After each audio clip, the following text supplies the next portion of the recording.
everyone, it's Mrs. Jennison here again, and today's lesson is looking at metals and non-metals. It'd be really useful if you had a pen or a pencil and a piece of paper to complete the tasks throughout this video, and it'd be also quite useful if you had a copy of the periodic table in front of you today. Our challenge is to be able to describe common features of metals and non-metals. Our aspire is to be able to explain the reactions of metals and non-metals using their electronic structure. So to get started, I would like you to sort these elements on the screen into metals and non-metals and to use your periodic table to help you with that.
Okay, let's go through them. So iron is a metal, oxygen is a non-metal, beryllium and lithium and osmium are all metals, argon and krypton are non-metals, aluminium is a metal, carbon and nitrogen are both non-metals, calcium is a metal, helium and radon are non-metals, magnesium and copper are metals, and fluorine is also a non-metal. So now that we've done that, let's have a look back at this periodic table in case you struggled. Remember that when you get your periodic table, as I did in the previous video, it's good practice to draw the staircase or steps down around aluminium and down towards the bottom of the periodic table, as you can see on the screen. On the left of those steps is the metals, and on the right is the non-metals. So remember from the periodic table that the groups are the columns, and we also have periods that are the rows, and don't forget the hydrogen and helium period when you are counting those. The group tells us the number of electrons on the outer shell, and the period tells us how many shells. Now, first property we're going to look at of metals is the fact that they always lose electrons to form positive ions. So that is one of the features of metals. Now, the transition metals are the block of elements located between group 2 and group 3 of that periodic table. So it's that middle section. It's represented by the colour blue in this diagram. Now, transition genuinely means in between. There are over 30 transition metals, and the transition metals will be the metals that you are the most familiar with in terms of the ones you see around your house and that you speak about in everyday life. They include examples such as iron and gold and copper. However, there are many transition metals that are less familiar to us because they are quite rare or they have very few uses. Now, the transition metals are also known as typical metals. And what I want you to think of is, what properties do typical metals have? Remember that a property is a characteristic.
So the transition metals, some of their properties are that they are lustrous, which is the scientific term for bright and shiny. They are hard and strong. They have a higher density. They are malleable, which means they bend. And they are ductile, which means they can be drawn out into wires. They are very good conductors of heat and electricity, although some of the metals are better at this than others. And they typically have quite high melting and boiling. Now, most transition metals also form coloured compounds. Now, this is triple only, but it also links into some of the things that you do in combined, so it's worth noting. It's also quite difficult because sometimes you don't realise that these compounds have metal in them because of their bright colour. One of the ones that we should all be aware of is copper sulfate, which you make in one of the required practicals, and it has a really bright blue colour. We've also got iron oxide, which is black, iron 3 oxide, which is red or brown, and that, when that's hydrated, that's what actually makes rust. And there's our copper sulfate, that really bright blue colour. So now that we've looked at some common properties of metals, can you list any properties of non-metals?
Okay, so non-metals are typically insulators of heat and electricity.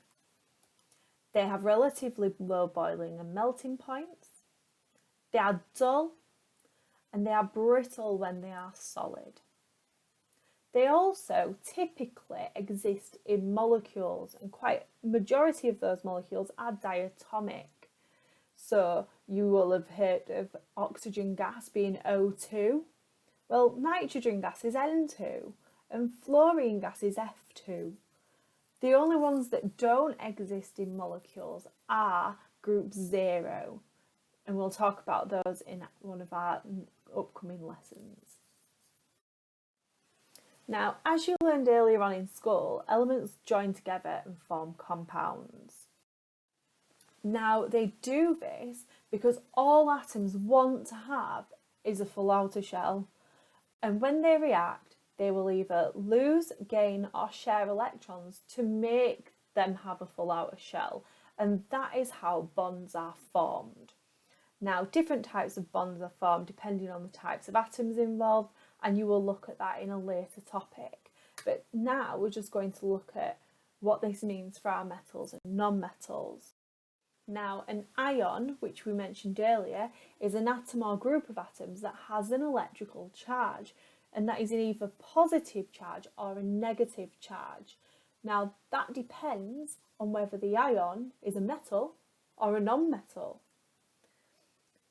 When atoms gain or lose electrons, they have an unequal number of protons and electrons, which is why we get that overall charge. Metals lose electrons, and if they lose that negative electron, that leaves them with an overall positive charge. Non-metals gain electrons, and that means they are gaining negative, which leaves them with an overall negative charge, and they do this to fill their shell. So if you look at the magnesium atom and ion diagram on the screen, the atom loses those two outer electrons, leaving it with two full shells and a 2+ charge because it lost two electrons. The oxygen atom gained two electrons to fill that outer shell, and that gave them a -2 charge. Now, what I'd like you to do is I'd like you to use your periodic table and simply just tell me whether these elements would form an ion with a positive charge or an ion with a negative charge.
Okay, so we find metals on the left of the periodic table. Elements react to gain a full outer shell of electrons. An atom with an overall charge is an ion, and metal ions lose their outer electrons, and that means they then form positive ions. So if we were representing this for magnesium, magnesium would lose the 2 electrons in its outer shell and have a 2+ charge. So now let's move on to an exam style question. We'll read through it together and then I'll give you some time to answer, and then we've got another question on the next slide. The properties of transition metals make them useful elements. They want you to use the properties to answer the next few questions. Why is copper used for electrical wiring? Why is iron used for girders in buildings? And why are transition metal compounds added to glazes for pottery?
Next question. No, niobium is a typical transition metal. Put a tick next to each of the 4 properties in the table that you would expect for niobium. So the properties are there and you just need to select 4. So we'll give you a few minutes to have a go at that question.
So let's mark them.